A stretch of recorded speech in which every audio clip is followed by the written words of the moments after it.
سیاسی لیڈر کا وعدہ نہیں ہے، یہ کس کا وعدہ ہے؟ یہ کسی جلسے کے ناظم کا وعدہ نہیں ہے، یہ کس کا وعدہ ہے؟ یہ کسی دنیاوی تاجر کا وعدہ نہیں ہے، یہ کس کا وعدہ ہے؟ یہ کسی دنیا کے بادشاہ اور شہنشاہ کا وعدہ نہیں ہے، یہ اس کا وعدہ ہے جو خود فرماتا ہے قل صدق اللہ، اے محبوب آپ فرما دیں کہ اللہ سچا ہے۔ یہ کس کا وعدہ ہے؟ فرماتا ہے ان اللہ لا یخلف المیعاد، کہ وہ اپنے وعدے کے کبھی خلاف نہیں کرتا۔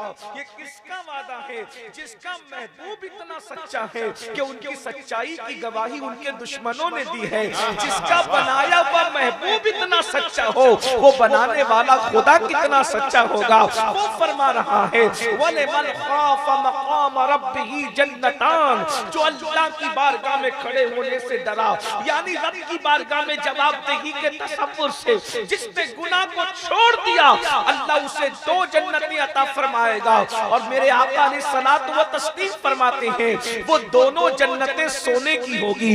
اللہ اکبر! اگر آج دنیا میں کسی کو کہہ دیا جائے کہ تم یہ کام مت کرو، ہم تمہیں 2 بنگلے عطا کریں گے، کون ہے ایسا جو وہ کام نہ کرے؟ مگر ہائے مسلمان، تو نے سیاسی لیڈروں پہ بھروسہ کیا، تو نے دنیاوی تاجداروں پہ بھروسہ کیا، تو نے اپنے جیسے دنیا کے انسانوں پہ بھروسہ کیا۔ کوئی 2 بنگلے دے اور کہے کہ تم یہ کام مت کرنا، تو تم اس کے لیے بڑے سے بڑے کام چھوڑ دو گے۔ اللہ اکبر! اللہ فرما رہا ہے 2 جنتیں عطا کریں گے، یعنی 2 جنتیں تمہیں ملے گی۔ یہ نہیں کہا کہ 2 جنت میں محل ملیں گے، نہیں فرمایا 2 جنتیں ملے گی۔ اللہ اکبر! اللہ 2 جنتیں عطا فرمائے گا۔ قربان جائیں، اللہ اکبر! 2 جنتیں کتنی عظیم ہوگی، کتنی بڑی ہوگی۔ اللہ کے پیارے حبیب علیہ السلام فرماتے ہیں وہ سونے کی بنی ہوئی جنتیں ہوگی، اور وہ کس کو ملے گی؟ جو اللہ کے خوف سے گناہ کو ترک کر دے، اللہ اسے 2 جنتیں عطا فرمائے گا۔ یہاں صوفیہ نے بڑا نفیس نکتہ بیان فرمایا ہے کہ 2 جنتوں کا مطلب کیا ہے؟ اللہ اکبر! ایک تو بالکل واضح ہے کہ اللہ 2 جنتیں دے گا، لیکن 2 جنتوں کا مطلب یہ بھی ہے کہ مرنے کے بعد بھی اللہ اس کو جنت دے گا، اور اللہ اس کی دنیا کو بھی جنت بنا دے گا۔ یعنی دنیا کے اندر اللہ اس کے دکھوں کو دور کرے گا، اس کے درد کو دور کرے گا، اس کی تکلیف کو دور کرے گا، اس کی مشکلوں کو آسان کرے گا، اس کی بلاؤں کو دور کرے گا۔ پتہ چلا بلاؤں سے بچنا ہے، گناہوں کو چھوڑ دیا جائے، تکالیف سے بچنا ہے، گناہوں کو چھوڑ دیا جائے، غموں سے بچنا ہے، گناہوں کو چھوڑ دیا جائے، اللہ کے خوف سے گناہوں کو ترک کر دو، اللہ دنیا کی بھی خوشیاں عطا فرمائے گا، اللہ آخرت میں بھی خوشیاں عطا فرمائے گا۔ اللہ اکبر! مگر افسوس آج مسلمان اللہ کی بارگاہ میں کھڑے ہونے سے کہاں ڈرتے ہیں؟ اللہ اکبر! وہ کون سا گناہ ہے، وہ کون سا جرم ہے آج ہم نہیں کرتے، اس لیے کہ رب کی بارگاہ میں کھڑے ہونے کا تصور اللہ اکبر دلوں سے نکلتا جا رہا ہے۔ آج کے مسلمانوں کی کیفیت تو یہ ہے، ارے مولانا ابھی جو ہو رہا ہے کرو، آخرت میں جو ہوگا دیکھا جائے گا۔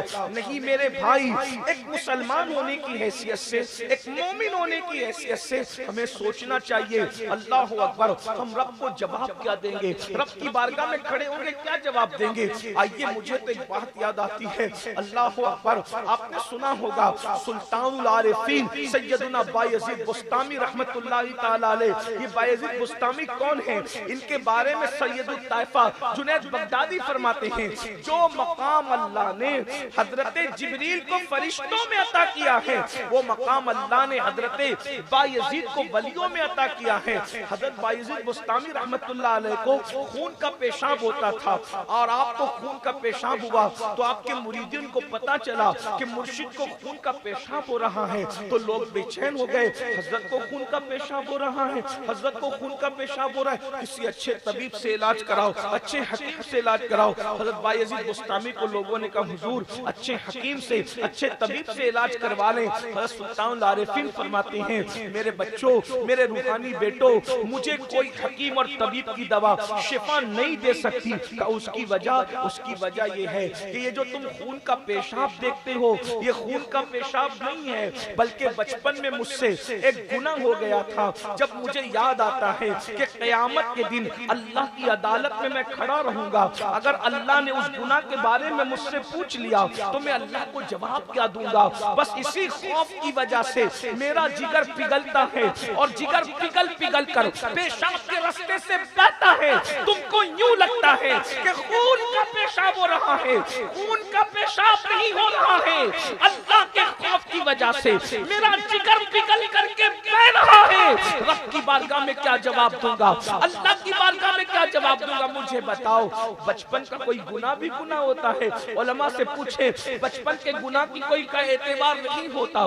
نابالغ انسان کوئی گناہ کرے اس پر کوئی پوچھا بھی نہیں جائے گا, سوال بھی نہیں ہوگا, لیکن ہماری عبرت کے لیے ہے. اب مجھے بتائیں ہم وہ کون سا گناہ ہے اللہ اکبر جو نہیں کرتے؟ جھوٹ ہماری زندگی میں, وعدہ خلافی ہماری زندگی میں, مکر و فریب ہماری زندگی میں, منافقت ہماری زندگی میں, ناپ تول کی کمی ہماری زندگی میں, راتوں کی عیاشیاں ہماری زندگی میں, نشہ معاشرے میں بے پناہ پرموٹ کیا جا رہا ہے, جوانی کا مس یوز کیا جا رہا ہے, انٹرنیٹ کا مس یوز کیا جا رہا ہے, وقت کو برباد کیا جا رہا ہے. میرے بھائیوں, کس چیز کا رب کی بارگاہ میں جواب دو گے؟ اللہ کی بارگاہ میں کیسے کھڑے رہیں گے؟ مائیں اور بہنیں بھی موجود ہیں. جس طریقے سے جوان گناہوں کے اندر پیچھے نہیں ہیں, آج کل کی بچیاں بھی گناہوں کے اندر تیزی کے ساتھ آگے بڑھتی جا رہی ہیں. یاد رکھنا اللہ بڑا غیور ہے, وہ غیرت والا ہے. اور یہ بھی یاد رکھنا اللہ کا عذاب بڑا سخت ترین ہے, اللہ کا عذاب معمولی نہیں ہے. اور یہ بھی یاد رکھنا, یہ جو لوگوں کے دل و دماغ میں تصور ہے کہ مرنے کے بعد اللہ عذاب دے گا, نہیں, مرنے کے بعد عذاب نہیں دے گا. عذاب تو بالکل مرنے کے بعد ہی ملے گا, لیکن عذاب کے آثار مرنے سے پہلے شروع ہوتے ہیں. نیکی کا صلہ اللہ مرنے کے بعد دے گا, اس کے آثار بھی دنیا میں شروع ہوتے ہیں. مثال کے طور پر ایک بات آپ کو بتاؤں, جب ٹھنڈی ٹھنڈی ہوائیں چلتی ہیں تو آپ کہنے لگتے ہیں کہ بارش ہوگی شاید. کیوں آپ کہتے ہیں کہ بارش ہوگی؟ کیونکہ ٹھنڈی ہوائیں چلتی ہے تو آپ کہتے ہیں بارش ہوگی. مطلب یہ ہے کہ بارش سے پہلے بارش کے آثار ظاہر ہوتے ہیں. اور اسی طرح جب بارش ہو چکی ہوتی ہے تو بھی آپ کہتے ہیں یہاں بارش ہوئی تھی کیا؟ کیوں؟ اس لیے کہ بارش کے بعد ٹھنڈک رہتی ہے تو آپ کہتے ہیں بارش ہوئی تھی کیا؟ مطلب بارش کے آثار رہتے ہیں. میرے بھائیوں, اسی طریقے سے اچھی طرح یاد رکھیے, جس طرح سے بارش سے پہلے ٹھنڈی ہوائیں چلتی ہے, ایسے ہی اللہ جنت میں بھیجنے سے پہلے جنت کی وہ ٹھنڈی ہوائیں چلائے گا تو دنیا سے غم ختم ہو جائیں گے, دنیا سے تکلیفیں ختم ہو جائے گی, پرسکون جیو گے. آپ مجھے بتائیں, جس کو اپنے بستر پر سکون کی نیند نہ آتی ہو وہ جنت کا سکون کیا پا سکے گا؟ اس کی وجہ یہ ہے دلوں کی بے چینی بد ہضمی کی بنیاد پر نہیں ہے. دلوں کی بے چینی اللہ اکبر گرمی کی بنیاد پر نہیں ہے. اس لیے کہ پہلے لوگ تو گرمی میں بھی سو چکے ہیں, پہلے لوگ بھوکے بھی سو چکے ہیں, پہلے لوگ پیٹ بھر کے بھی سو چکے ہیں. یہ جو بستر پر بے چینی ہے وہ گناہ کی وجہ سے ہے. دن بھر گناہ کرنے والوں جو بستر پر سکون کی نیند نہیں آتی, اے سی میں پنکھوں میں یہ بے چینی کیوں ہے؟ یہ گناہ کی وجہ سے ہے. اولاد کی غداری گناہ کی وجہ سے ہے, روزی نہیں ملتی گناہ کی وجہ سے ہے. اللہ اکبر, گناہ کو سمجھا کیا ہے؟ قرآن کہتا ہے وَمَا أَصَابَكُم مِّن مُّصِيبَةٍ فَبِمَا كَسَبَتْ أَيْدِيكُمْ, کہ تم پر جو کچھ مصیبت آتی ہے وہ تمہارے اعمال کی وجہ سے آتی ہے. ہم گناہ کرنا چھوڑ دیں, ہماری زندگی جنت بن جائے گی. مجھے ایک بات یہاں یاد آئی, بہت خوبصورت سی بات ہے, میں بطور تمہید عرض کروں. ایک مرتبہ مولا حسن بادشاہ نے ایک دن سوچا کہ آج میں نے گھر سے بن سنور کر کے نکلنا ہے. بہت خوبصورت سی بات ہے, اللہ کرے آپ کے دل میں گھر کرے. بہنوں کی بھی توجہ چاہتا ہوں, انسان ہے, فطرت ہے, فطری تقاضے ہیں. ہر انسان یہ چاہتا ہے کہ جو وہ کبھی کبھی موڈ یہ ہوتا ہے یار چھوڑو یار چلو ایسے نکل جاؤ. کبھی دل چاہتا ہے میں نے آج بننا ہے, میں نے سنورنا ہے, بن سنور کر گھر سے نکلنا ہے. ایک مرتبہ امام حسن کا دل بھی چاہا کہ میں نے بن سنور کے گھر سے نکلنا ہے. بن سنور کے گھر سے نکلنا بری چیز نہیں ہے, یہ سنت رسول ہے.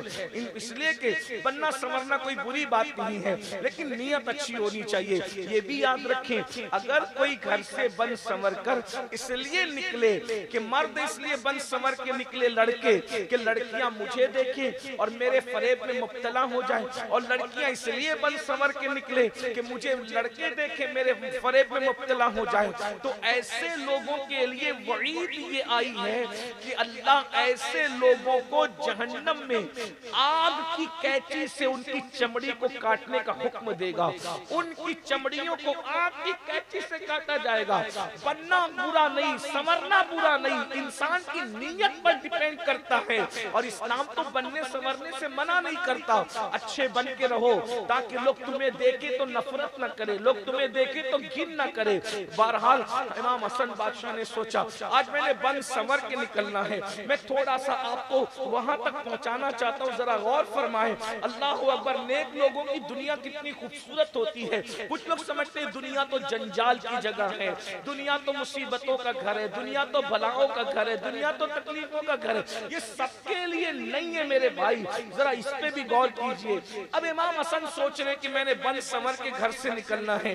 امام حسن اتنے خوبصورت تھے، کتنے خوبصورت تھے، میں بتاؤں آپ کو کہ رسول اللہ کی تصویر کو حسن کہتے ہیں۔ آپ مجھے بتائیں جس کے حسن سے مصطفیٰ جان رحمت کا حسن یاد آ جاتا ہو، وہ امام حسن کتنے خوبصورت رہے ہوں گے، ان کے حسن جمال کا عالم کیا رہا ہوگا۔ سر سے سینے تک جو تصویر مصطفیٰ ہے اسے حسن کہتے ہیں، اور میرے امام اہل سنت اس کو یوں بیان کرتے ہیں، ایک سینے تک مشابہ، ایک وہاں سے پاؤں تک حسن سبتین ان کے جاموں میں ہے، نیما نور کا تیری نسل پاک میں ہے، بچہ بچہ نور کا تو ہے، عین نور تیرا سب گھرانہ نور کا۔ نعرہ تکبیر، نعرہ رسالت، عظمت اہل بیت اطہار۔ اتنا خوبصورت خود پہلے سے ہو کہ جو حضور علیہ السلام کا ہمشبی ہو، انہوں نے سوچا کہ میں نے بن سنور کے نکل۔ اور کیسے بنے؟ بننے سنورنے کا مطلب کیا؟ اپنے نانا جان رسول اللہ کا امامہ سر پہ باندھا، مصری عبا پہنی، اس زمانے میں مصری عبا کی بڑی اہمیت، مصری عبا پہنی، امامہ رسول اللہ کا باندھا، ابا کی تلوار ذوالفقار حیدری لی، چچا کا پٹکا جعفر طیار کا پٹکا باندھا، اور اپنے عربی گھوڑے پر سوار ہو کر جب حسن بادشاہ نکلے تو سوچو مدینہ منورہ کا منظر کیسا رہا ہوگا۔ ایسا لگتا ہوگا فاطمہ کے چاند کو دیکھ کر آمینہ کا چاند پھر طلوع ہوا۔ کیسا لگتا ہے؟ سبحان اللہ۔ فاطمہ کے چاند کو دیکھ کر یوں لگتا ہے کہ آمینہ کا چاند پھر طلوع ہوا ہے، یا یوں لگتا ہوگا کہ جیسے چودھویں کے چاند نے کسی بادل کے اور سے ابھی چہرے کو باہر کیا ہے۔ بہرحال جو بھی کیفیت ہو، اللہ اکبر، اس منظر کو دیکھ کر عاشقوں کے دل بلائیں لینے کو چاہ رہے ہوں گے، بلکہ یوں کہتا ہوں کہ حسن یوسف بھی اس منظر کی بلائیں لے رہا ہوگا کہ جس وقت میں حسن بادشاہ رسول اللہ کا ہم شبی، اللہ اکبر، مصر کے بازار کی یادوں کو تازہ کر رہا ہوگا۔ اللہ اللہ، اندازہ فرمائیں اس طرح کے منظر کو دیکھ کر ظاہر سی بات ہے جب عاشق مچلتے ہیں، توجہ، جب عاشق مچلتے ہیں تو حاسد جلتے ہیں۔ عاشق مچل رہے تھے کہ حسن بادشاہ کی سواری اس شان سے جا رہی ہے کہ مصطفیٰ جان رحمت کی یاد تازہ ہوگی۔ عاشق مچل رہے تھے تو حاسد کا جلنا ضروری تھا۔ ایک یہودی وہاں بیٹھا ہوا بھیک مانگ رہا تھا، پھٹے پرانے کپڑے، بھوکا پیٹ، بکھرے ہوئے بال۔ اس نے مولا حسن بادشاہ کو اس حالت میں دیکھا تو کہا رکو۔ اب آدمی جب کرو فر کے ساتھ جاتا ہے اسے کوئی غریب روکے تو کوئی رکتا ہے نہیں، لیکن یہ نبی کا خاندان رہے کہ فاقوں میں غریبوں کو کھلانے والے ایسے ہوتے ہیں محمد کے گھرانے والے۔ بے شک بے شک، سبحان کبھی اللہ۔ کسی کو نہ نہیں کہتے، کبھی کسی کو نظر انداز نہیں کہتے۔ یہ دربار محمد ہے، یہاں اپنوں کا کیا کہنا، یہاں سے ہاتھ خالی غیر بھی جایا نہیں۔ بے شک بے شک، جہاں سے ہاتھ خالی غیر نہ جاتے ہو، آؤ در زہرا پر پھیلا ہوئے دامن، نسلیں ہیں کریموں کی لجپال گھرانہ ہے۔ حسن بادشاہ کو اس یہودی نے کہا رکو، آپ رک گئے. ظاہر سی بات ہے کوئی معتقد تو اس طرح نہیں روکے گا بے ادبی سے، لیکن وہاں حال یہی تھا، اپنی اور بیگانوں میں فرق نہیں تھا. روکا گیا، رک گئے. کہا کیا بات ہے؟ وہ لگام پکڑ کر مولا حسن بادشاہ کی لگام، گھوڑے کی لگام پکڑ کے کھڑا ہو گیا. کہا ایک مسئلہ پوچھنا ہے. مولا حسن بادشاہ کا ایک مسئلہ پوچھنا ہے. کہا پوچھو. تو اس نے کہا کہ تمہارے نانا کی حدیث میں نے سنی، اب بتاؤ اس بارے میں تم کیا کہتے ہو؟ تو مولا حسن بادشاہ نے کہا بولو کیا حدیث نانا کی؟ تو کہا تمہارے نانا نے فرمایا الدنیا سجن المؤمن و جنت الکافر، کہ دنیا مومن کے لیے قید خانہ ہے اور کافر کے لیے جنت ہے. یہ تمہارے نانا کی حدیث ہے؟ آپ نے فرمایا بالکل حدیث ہے، صحیح ہے، بالکل صحیح حدیث ہے، اس کا کوئی انکار نہیں کر سکتا. تو کہا اب بتاؤ کہ تم لوگ تو ہم یہودیوں کو کافر کہتے ہو، اپنے آپ کو مومن کہتے ہو، جبکہ تمہارے نانا کہہ رہے ہیں کہ دنیا مومن کے لیے قید خانہ ہے، کافر کے لیے جنت ہے. تو اس حدیث کی روشنی میں یہودی کافر ہوئے. تو اس نے کہا ہم لوگ یہودی ہیں تو کافر ہے. تو تمہیں دیکھ کر لگ رہا ہے کہ تم جنت میں ہو، تمہارے کپڑے اتنے مہنگے، تمہارا امامہ اتنا خوبصورت، تمہارا گھوڑا اتنا مہنگا، تمہاری تلوار اتنی قیمتی، تمہاری ڈھال اتنی قیمتی، تمہارا پٹکا اتنا قیمتی، اور تم تو لگتا ہے کہ تم جنت میں ہو، اور مجھے دیکھو بکھرے ہوئے بال ہیں، سوکھے ہوئے ہونٹ ہیں، پیٹ بھوکا ہے، بھیک مانگ رہا ہوں، پھٹے ہوئے کپڑے ہیں، نہ جوتا نصیب ہے نہ کپڑے نصیب ہے. دیکھا کتنی مصیبت ہے. تو قید خانے میں تو میں ہوں اور تم کو تو دیکھ کر لگتا ہے کہ تم جنت میں ہو. اب بتاؤ کون قیدی اور کون جنتی ہے دنیا کا؟ تمہارے نانا کی روشنی، حدیث کی روشنی میں بتاؤ کہ تم کیا اور میں کیا؟ مولا حسن بادشاہ نے کہا نانا نے تو صحیح کہا مگر تو سمجھ نہیں. توجہ، اب آپ بھی سمجھنے کی کوشش کریں. کیا کہتے ہیں حسن بادشاہ؟ مالک کیا کہتے ہیں؟ اور نانا نے صحیح کہا تو سمجھ نہیں بیٹھا. کیا مطلب ہوا؟ کہا نانا نے صحیح کہا کہ دنیا مومن کے لیے کیا ہے؟ قید خانہ. میری بات آپ کے سمجھ میں آ رہی کہ نہیں آ رہی؟ سمجھ میں آ رہی؟ نہیں آ رہی ہو تو کوئی پرابلم نہیں. آپ کہیں میں اس کو اور آسان کر سکتا ہوں، اس کو آسان اور آسان کروں یا ایسے بولے؟ بولیے بھائی، کچھ بولتے ہی نہیں. مشکل لگ رہا ہے، آسان ہے. ہاں تو آپ ایسے دیکھ رہے ہیں جیسے میں کوئی تیسری دنیا کی مخلوق ہوں. یہ بھی کوئی بات ہوئی بھائی؟ اور وہ بھی میں پہلی مرتبہ تو نہیں آیا، ہر سال میں خود آتا ہوں، ہر محفل میں شریک ہوتا ہوں. امام حسن بادشاہ نے فرمایا نانا کی حدیث صحیح ہے، تو غلط سمجھائے. اب آپ بھی تھوڑا سمجھنے کی کوشش کریں. کیا کہتے ہیں کہ تو نے کہا کہ یہ قیمتی کپڑے، یہ کر و فر، یہ ناز، یہ انداز، یہ شان، یہ شوکت، اس کو دیکھ کر تو کہہ رہا ہے کہ آپ کو جنت میں، جبکہ مومن کے لیے قید خانہ ہے. اور میں بھیک مانگ رہا ہوں، پیسے نہیں ہے، مال نہیں ہے، کھانا نہیں ہے، جوتے نہیں ہے، چپل نہیں ہے، کپڑے صحیح نہیں ہے، تو قید خانے میں تو میں ہوں. اب بتاؤ. تو آپ نے فرمایا اصل تو سمجھا نہیں.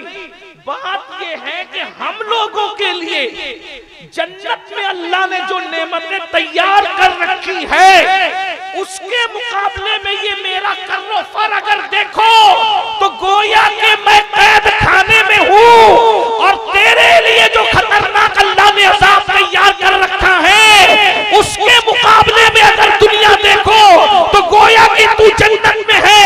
اب تو خود اندازہ کر لے، جب تیری جنت میں تجھے یہ مصیبتیں ہیں تو جہنم میں کتنی مصیبت ہوگی. اور مجھے دیکھ لے، جب قید خانے میں کر و فر کا یہ عالم ہے تو جنت میں کر و فر کا عالم. نعرہ تکبیر، عظمت اہل بیت، عظمت حسنین کریمین، نعرہ تکبیر، نعرہ رسالت. سوچ لے، جب اللہ نے ہمارے قید خانے کو کو ہمارے لیے اس قدر جو ہے وہ کیف بنایا ہے، تو پھر جو جنت ہے اس میں ہمارے مزے کیا ہوں گے، اور جنت میں مزے کا عالم کیا ہوگا۔ اب آپ کو یہ بتا دوں میرے بھائیوں، لیکن عمل کوئی ان کے جیسا کرے تو آپ کی دنیا بھی جنت بن جائے گی، یہاں بھی کیف ہوں گے، یہاں بھی سرور ہوں گے، یہاں بھی اطمینان۔ لیکن ہم لوگ گناہ پر گناہ کیے جا رہے ہیں اور بربادی کے دہانے پر پہنچے جا رہے ہیں۔ آج میری قوم کے جوان گناہوں کے بغیر نہیں رہ سکتے۔ نشہ، علماء تقریر کرتے کرتے تھک گئے نشے پر، لیکن نشے سے لوگ رکنا نہیں چاہتے۔ بعض بزرگوں تو تقریر کرتے کرتے انتقال کر گئے مائک پر۔ لوگ بدلنا نہیں چاہتے، کیوں؟ اس لیے کہ مجھے ایسا لگتا ہے شاید ان کو اللہ رسول کی باتوں پر جیسا یقین ہونا چاہیے ویسا یقین۔ یہ ایک نشہ جسے کہتے ہیں نا، نشہ شراب کا ہو یا گولیوں کے ذریعے سے ہو یا انجیکشن کے ذریعے سے، کسی ذریعے سے نشہ ہو، اللہ کے رسول علیہ السلام نے فرمایا کل مسکر حرام، ہر نشہ ور چیز حرام ہے۔ ایک مرتبہ اللہ کے رسول علیہ السلام کے پردہ فرمانے کے بعد صحابہ کے درمیان بحث چھڑی، مذاکرہ، علمی مذاکرہ تھا، بحث ہوئی کہ سب سے بڑا گناہ کون سا ہے، سب سے بڑا گناہ۔ دیکھیے ہم جانتے ہیں کہ جو لوگ نشہ کرتے ہیں وہ جلسوں میں نہیں آتے، جو نشہ کرتے ہیں وہ رات میں 2 بجے تک ان کو تو جگنا ہی نہیں، لیکن نشے کے خلاف تقریر جلسوں میں ہوتی ہے۔ آپ بھی سوچتے ہوں گے کہ ہم تو کبھی نشہ کرتے نہیں، ہمارے پاس یہ تقریر کیوں ہوتی ہے؟ تو اس کی وجہ یہ ہے کہ ویکسین بیماروں کو نہیں لگایا جاتا، ویکسین صحت مند لوگوں کو لگایا جاتا ہے تاکہ جراثیم آپ پر اثر نہ کرے، ہے نا، جراثیم آپ پر اثر نہ کرے۔ ٹیکہ اکثر پہلے جو لوگ ٹی بی کا ٹیکہ لگاتے تھے یا اور بھی جو مختلف پولیو کا ٹیکہ وغیرہ، تو پولیو نہیں ہوتا ہے تو ٹیکہ لگتا ہے، تو یہ ٹیکے کے طور پہ جسے ویکسین آپ کہتے ہیں، یہ ویکسین کے جراثیم جو ہے وہ آپ کو اثر نہ کرے۔ اس لیے میرے بھائیوں، ورنہ ہم جانتے ہیں ہم سے زیادہ نیک آپ لوگ ہیں، ہم سے زیادہ اچھے لوگ آپ لوگ ہیں، لیکن آپ کے ذریعے سے ان تک آواز پہنچانی مقصود ہوتی ہے جس کو اس آواز کی ضرورت ہے۔ اللہ اکبر۔ تو اندازہ فرمائیں صحابہ کے درمیان گفتگو ہو رہی ہے، سب سے بدترین گناہ کون سا ہے، سب سے بڑا گناہ کون سا ہے؟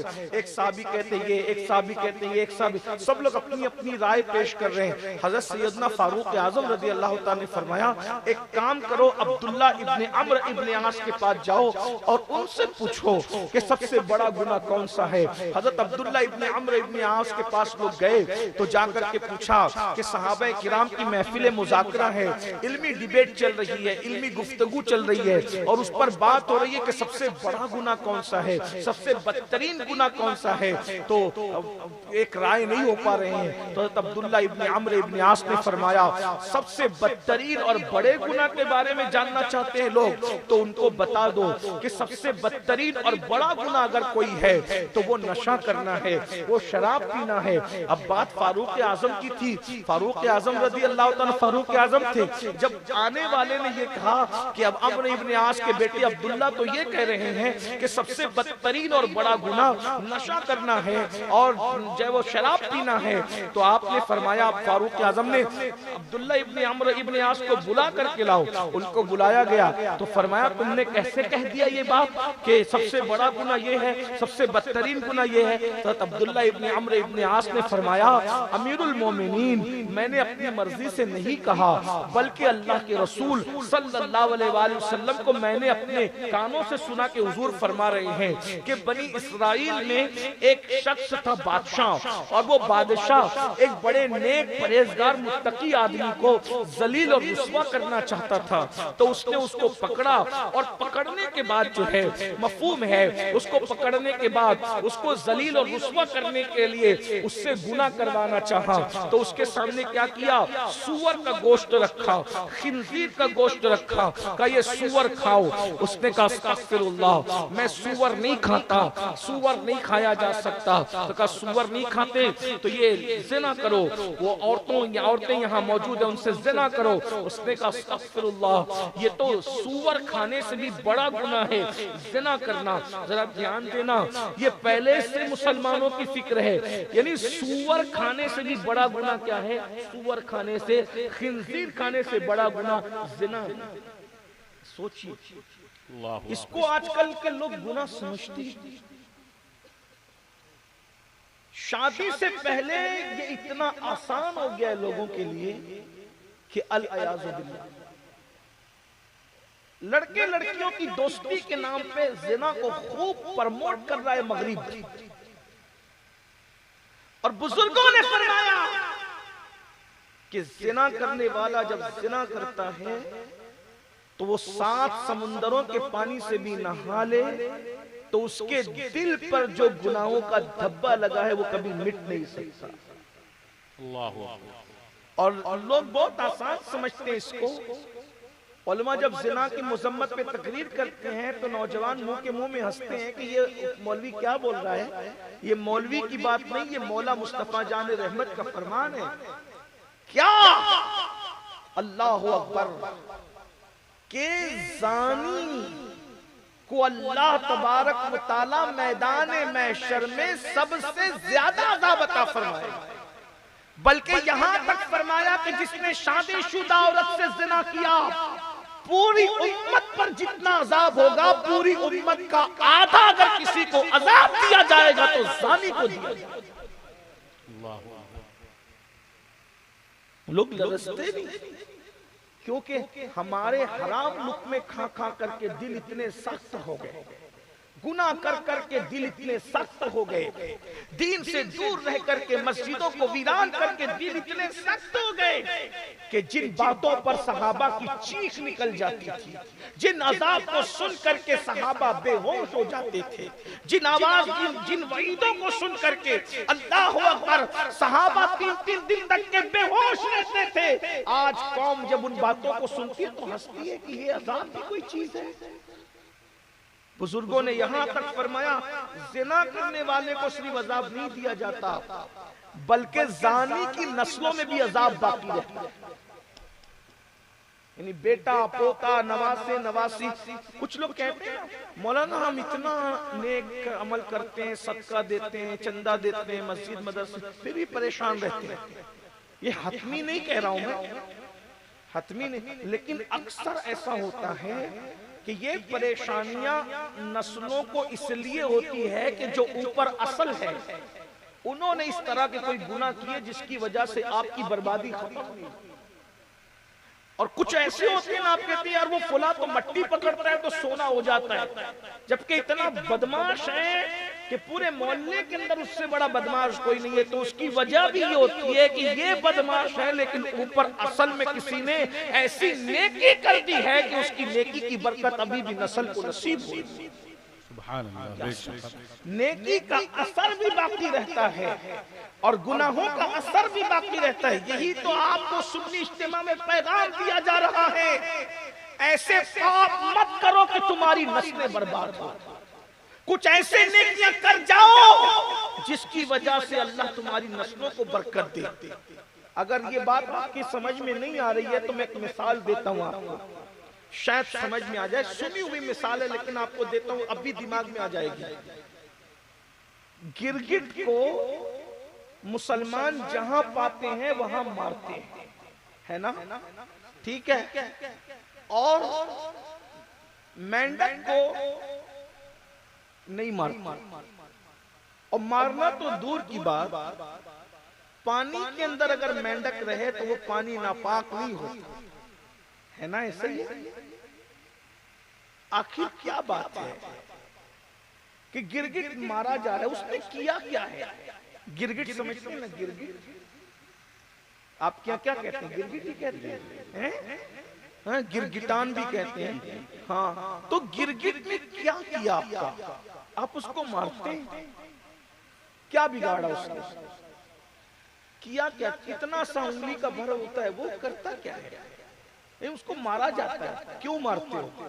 بس اسی وجہ سے کہ روایت میں آیا ہے کہ جب حضرت ابراہیم علیہ السلام کے لیے آگ تیار کی جا رہی تھی تو 12 میل تک اس آگ کے قریب کوئی جا نہیں سکتا تھا. توجہ کرو، کوئی جا نہیں سکتا تھا، لیکن یہ گرگٹ دور کسی مقام پر بیٹھ کر کے پھونک مار رہا.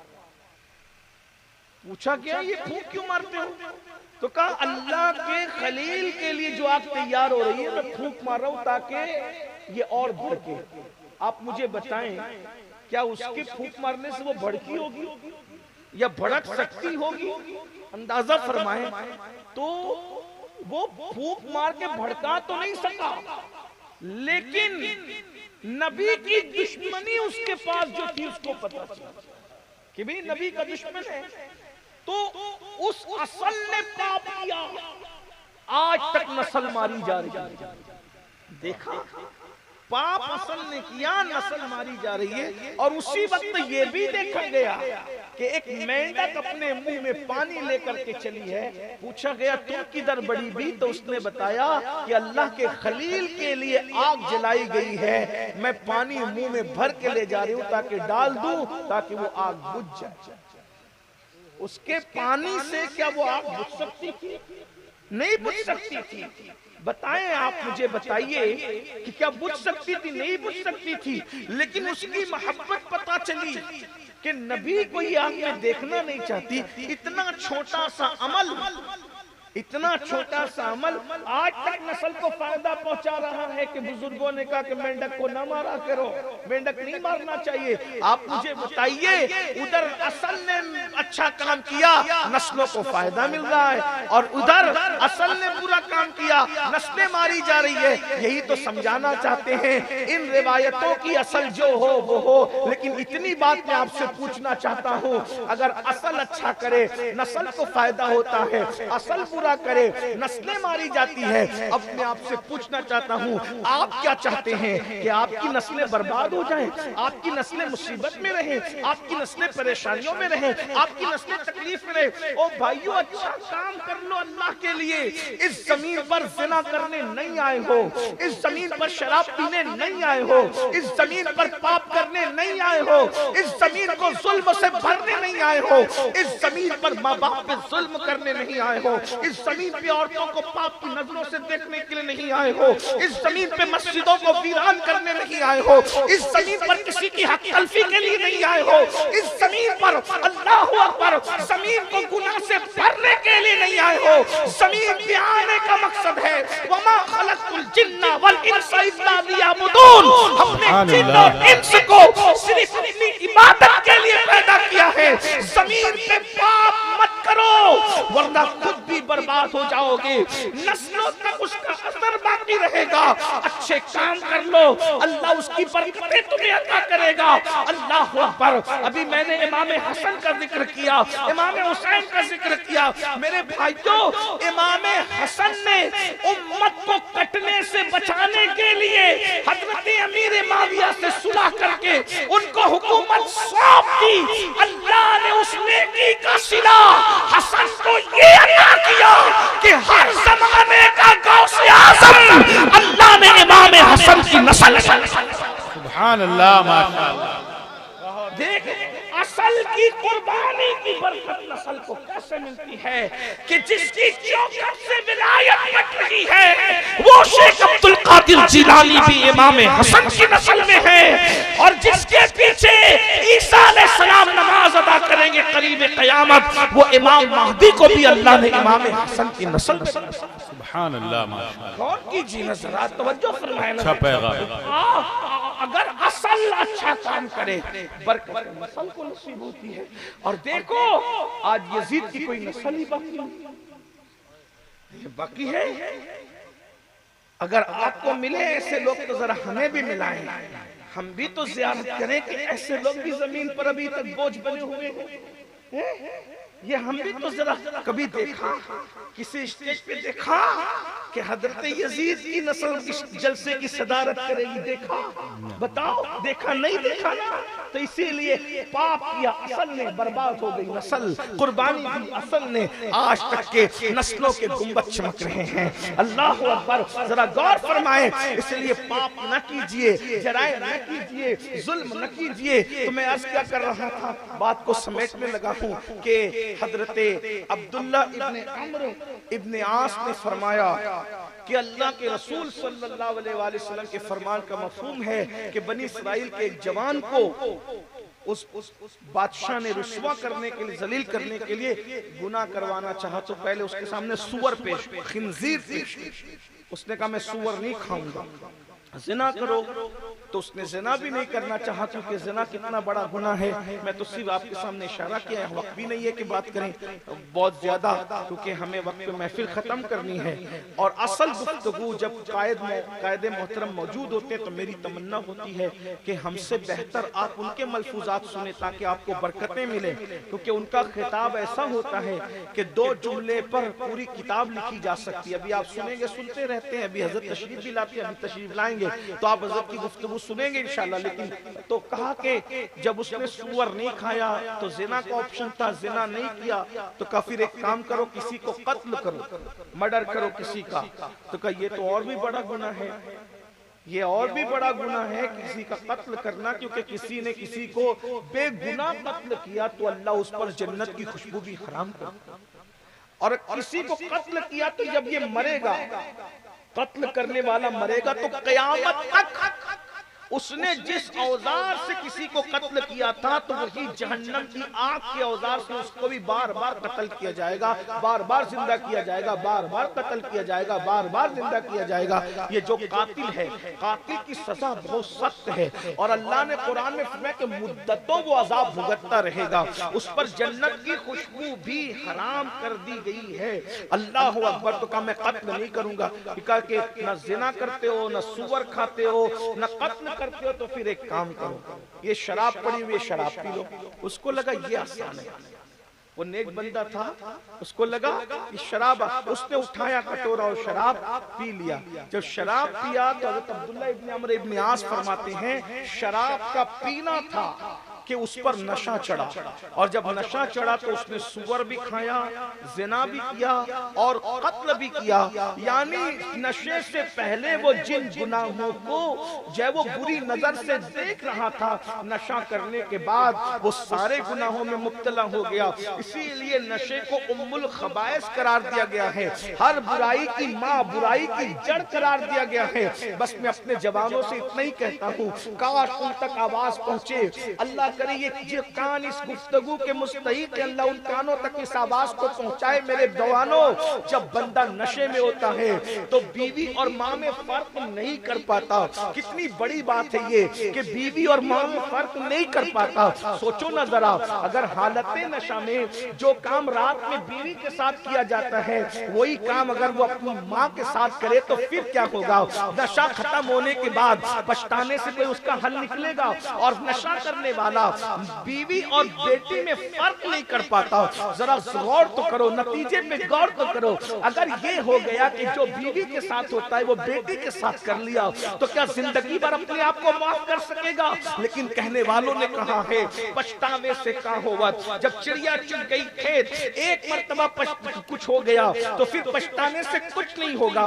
ہمیں اپنے معاشرے سے نشے کا بائیکاٹ کرنا ہوگا۔ اور سلطان صلاح الدین ایوبی نے ایک بڑا تاریخی جملہ کہا تھا کہ ہزاروں جو ہے وہ ہتھیار تباہ کرنے والے، ہزاروں جنگی ہتھیار تباہ کرنے والے اتنا کسی قوم کو نقصان نہیں پہنچاتے جتنا شراب اور شباب کسی قوم کو نقصان پہنچاتا ہے۔ شراب مطلب نشہ، اور شباب مطلب لڑکوں کا لڑکیوں سے دوستی، لڑکیوں کا لڑکوں سے دوستی۔ یاد رکھنا اسلام اس کی اجازت نہیں دیتا۔ آج ہر فلموں کا سرنامہ یہ ہے، ہر فلم کا سرنامہ یہ ہے ہے، ہر پکچر کا ٹاپک یہ ہے، ہر پکچر کا عنوان یہ ہے، محبت محبت عشق محبت پیار، یہ سب میرے بھائیوں میری قوم کے بچوں یہ کوئی پیار نہیں ہے، یہ کوئی عشق نہیں ہے، نفسانیت کا نام بدل کر کے پیار رکھ دیا گیا۔ پیار اسے نہیں کہتے، محبت اسے نہیں کہتے بھائی، پیار میں زنا نہیں ہوتا، پیار میں کسی کی آبرو تار نہیں ہوتی، پیار میں کسی کی آبرو لوٹی نہیں جاتی ہے۔ اور ایک بات آپ سے کہتا ہوں، میں اپنی بچیوں سے بھی بہنوں سے بھی کہتا ہوں، بیٹیوں سے بھی کہتا ہوں، آپ سے بھی کہتا ہوں، دیکھیے اگر میرے اندر شرافت ہے، میرے اندر شرافت ہے تو میں شرافت سب کے ساتھ کروں گا۔ یہ کون سی بات ہے کہ کسی ایک بندے کے ساتھ شرافت باقی سب کے ساتھ بدماشی؟ اگر دل میں شرافت ہے تو شرافت جانور کے ساتھ بھی ہوگی، شرافت انسان کے ساتھ بھی ہوگی، شرافت اپنے کے ساتھ بھی ہوگی، شرافت بیگانے کے ساتھ بھی۔ تو اگر آپ کے سینے میں لڑکوں سے کہنا چاہتا ہوں، اتنا ہی محبتوں کا دریا ٹھاٹے مار رہا ہے کہ آپ محبت کرتے ہیں، محب پیار کرتے ہیں، تو جس ماں نے 9 مہینے تک آپ کو اپنے پیٹ میں رکھا اس کے لیے پیار کیوں نہیں کرتے؟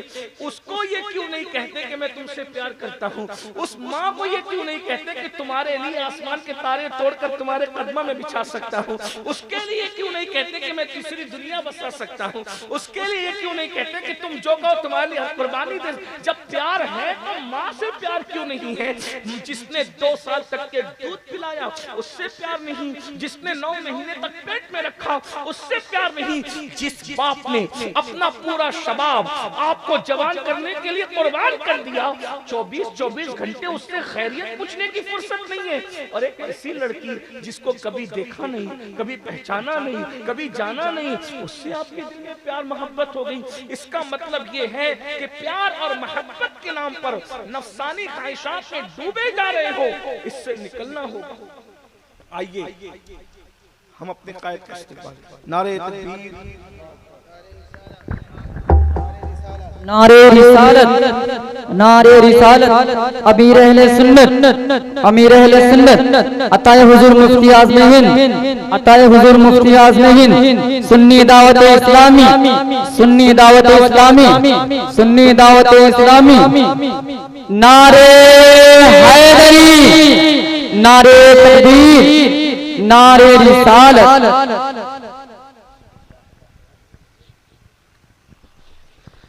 بیٹھ جائیں درود شریف پڑھنے۔ رب صلی وسلم دائما ابدا علی حبیبک خیر الخلق کلہم، صلاۃ و سلام علیک یا سیدی یا جد الحسن والحسین۔ ہمارے